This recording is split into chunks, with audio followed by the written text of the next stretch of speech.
I was just granted access to Google Bar today, so I'm going to show you what happened. So when I first signed in to one of my accounts, to make sure that it wasn't across the board, I received this message saying that I couldn't use that account. So it is selective, and I have been on the waiting list for a while. So let's go ahead and jump into it. I'll scroll up so you can see that.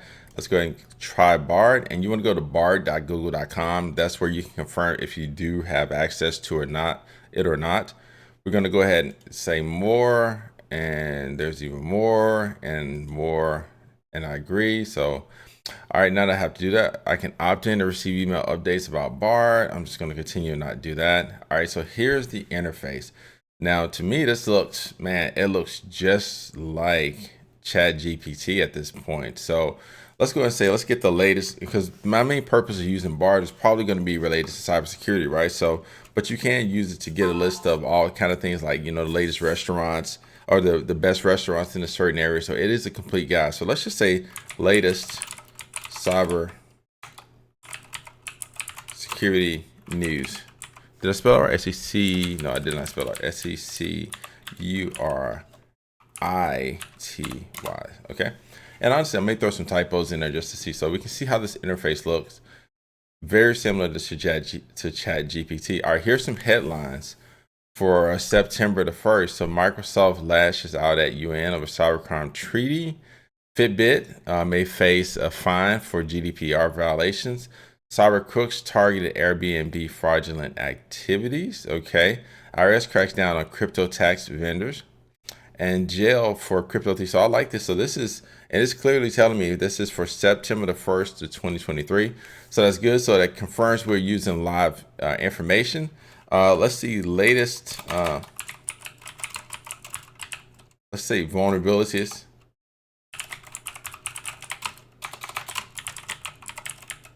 Latest vulnerabilities discovered. And I spelled it wrong, so don't worry about it, because AI should be able to kind of figure out. Okay, all right, so here's a list of, looks like we got a WinRAR vulnerability 2023. Okay, it's a 0-day. That's good. So this is really helpful because we get a chance to see exactly what we got. A path traversal vulnerability. I'll say, let's see, when was this one leased? When was... All right, so let's figure it out. Now, one of the things I like here about Bard is I don't see like a counter. Like Microsoft Bing gives you a little bitty. All right, so this August the 23rd was the latest vulnerability. Okay, so Bing typically like gives you a count, right? You can do 6 times or 14 times or 15 times. This seems to let me go, like I can just keep going. So here it is. All right, so let's see, please. Let's find out what is the remediation. Let's find out. Let's get it to solve it for us. What is the remediation? REMEDIATI for CVE. Oh, it's already copied and pasted. And let's find out. Because see, the thing is, this could potentially be a game changer. We want to use AI. It is not I'm not a program to assist with that. Okay, please. Give me details for it. So that's interesting that it didn't like giving me the remediation for some reason. Okay, so it's remote code execution vulnerability that allows hackers to execute arbitrary code. Okay, update to WinRAR 6.3. All right, let's just tell it to give me a link to this. Give me a link to download WinRAR. Let's go ahead and get this right. WinRAR 6.2.3. All right. See if it'll do. All right. Oh, and there it is right there. There's the link. I would always check AI links. Honestly, initially and in the long term. Okay. All right. So that's another. Let's see. What vulnerabilities exists, because I want to try to do some research now for curl, because there's a CVE vulnerability that's pretty prevalent. I see it all over the place, and we're in the process of writing some scripts for curl. Okay, so a buffer overflow vulnerability in curl. Okay, allow attackers to execute arbitrary code. Okay, cool. Let's see, how do I fix that CV? See if it can give me that, or if it's going to tell me it can't help with that again.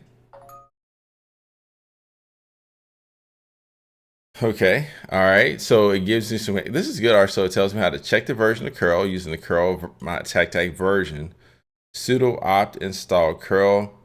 Let's see what curl vulns exist on Windows, because I know there's a curl vulnerability right now on Windows, and it mentioned one on Linux. So obviously based on the commands.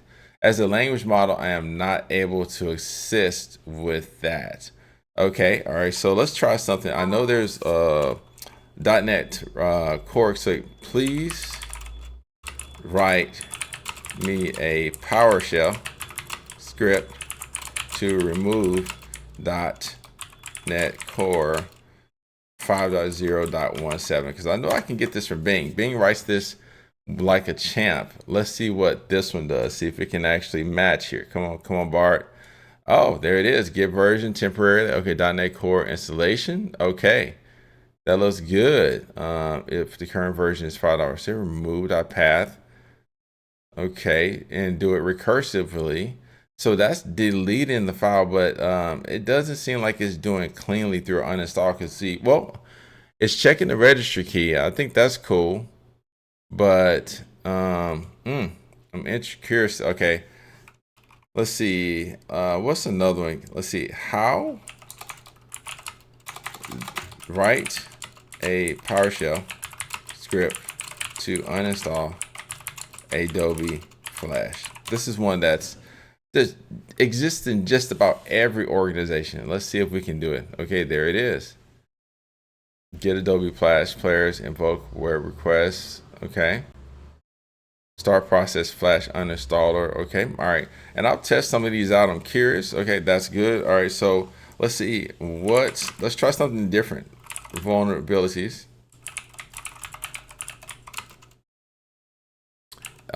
Exists on google.com. See if it actually knows what I'm saying. A little self-reflection. Okay, so here are all the vulnerabilities related to Google. Okay, all right, let's see what breaches were announced today.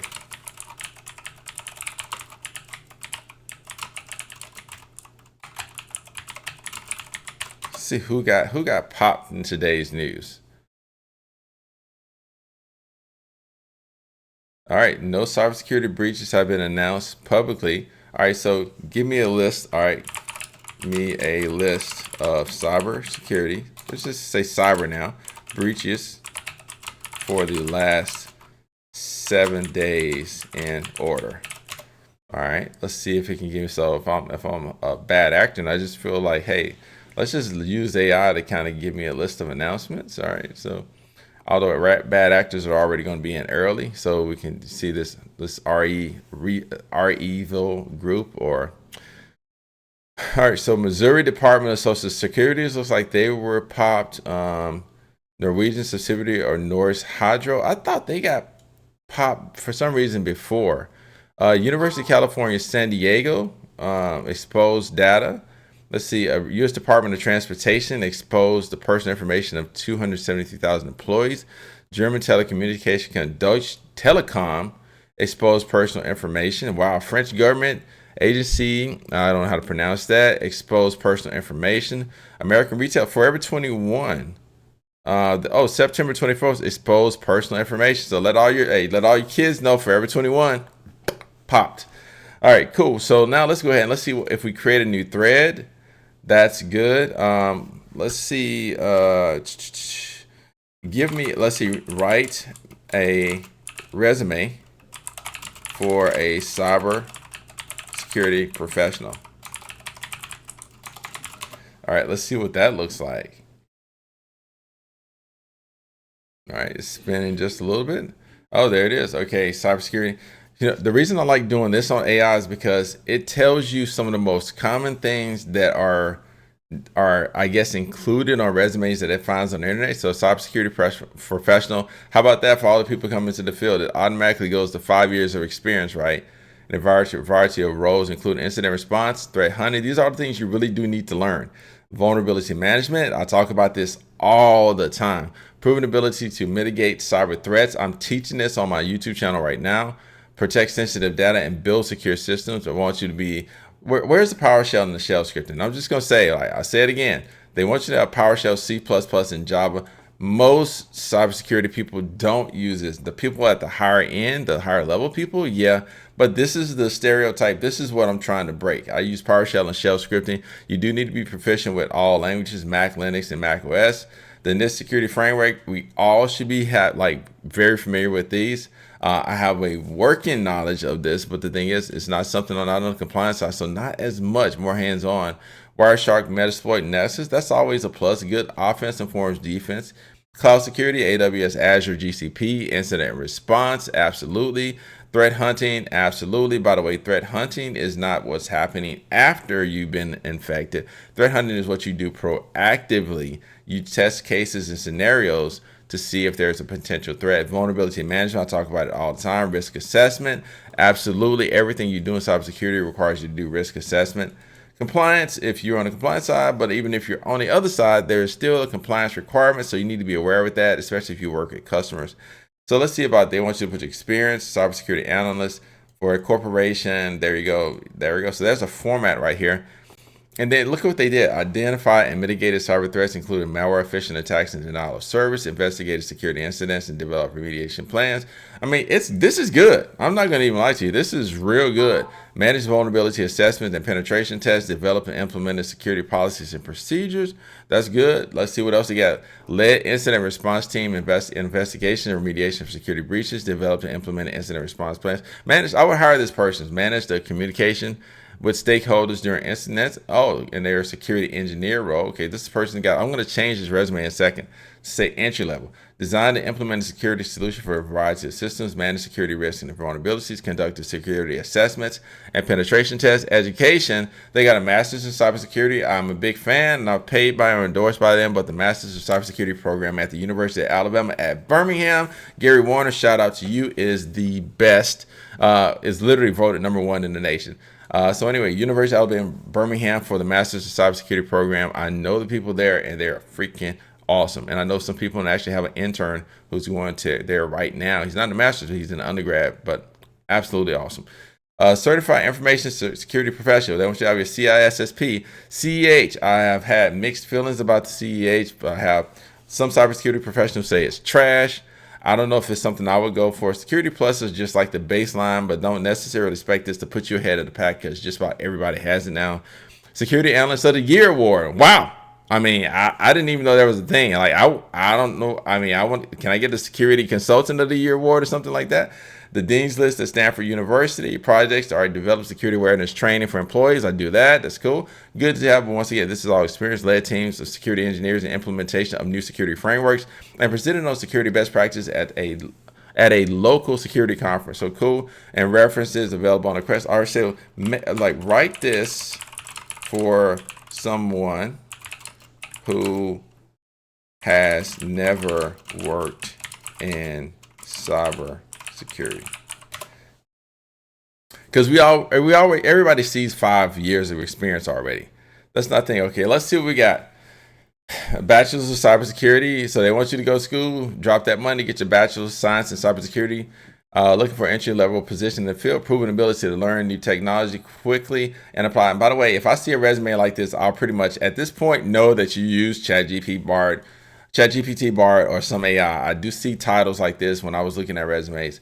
All right, so same thing, literally the same thing. You got to have all this. And the reality is you can gain all of this with the exception of the incident response, the threat hunting. You got ways to do that. I got ways on my channel to learn that. Join the cybersecurity programs before you go get a degree and spend $15,000, $20,000, $30,000 really in cybersecurity. You might want to try my cybersecurity boot camp. Okay, just a plug for that. But definitely, I don't think you will regret it. Okay, so they want you to have a bachelor's in science and projects to develop. So essentially, it did the same thing. They just took off some of the stuff for the engineer, but they just took off one entry. So this is not something you're going to develop a security awareness training for employees. You haven't worked in the field, so you probably haven't done that. You definitely haven't led a team of engineers. So unfortunately, that's not really useful or helpful for somebody who's trying to get into the field. And so anyway, as far as functionality, that seems to be it. I can report legal concerns. Let's see, can we generate image? A cyber image. Let's see if we can do image generation. Maybe we don't need Midjourney at this point. Oh, it's working. Okay, so can't create images yet. Okay, let's see, create a text image. Text image of a computer virus. Let's see if we can do that. I've actually had AI to do this, and then it was like afterwards, it was like, sorry, I can't do that. All right, so can't do that with text. Type. Let's try to do this. Type I can't spell. Type a cybersecurity article using leaked code. All right, let's see if we can actually do that. That's pretty different. For those of you who don't know what leaked code, make sure I got it right. I had to use leaked code. All right, that's what leaked code is. Actually, anyway, I'll check for a second. How to use leaked code in cybersecurity. Leaked code is platform. That is not what I'm looking for. You know, I was trying to, like, where you substitute the 3 for E and stuff like that. Let's see, leaked code generating. See if I'm looking at the right thing. Yeah, it's not leaked code. Leaked speak generate. There we go. That's what I'm looking for. All right, cool. So I want to say generate, rewrite the article.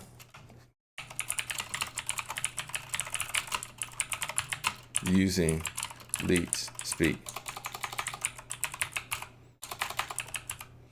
And it's LEET, I believe. Let's see if we can actually do that. That would be pretty dope. Yo, wait. Did it do it? You should be at least characters as long as fix and mix. How to protect your... It's substituted some of it. You know what I'm saying? All right. Substitute. It should be STITUGE. The number 3 for the letter E and rewrite. All right, let's see if we can do that.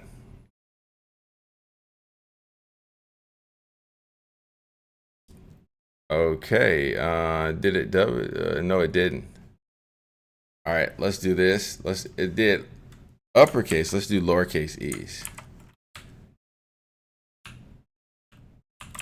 All right, let's look at it again. This should be more interesting.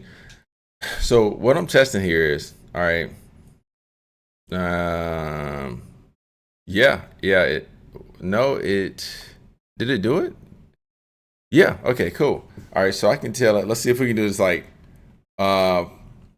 rotate all letters by 13 and base 64 in code,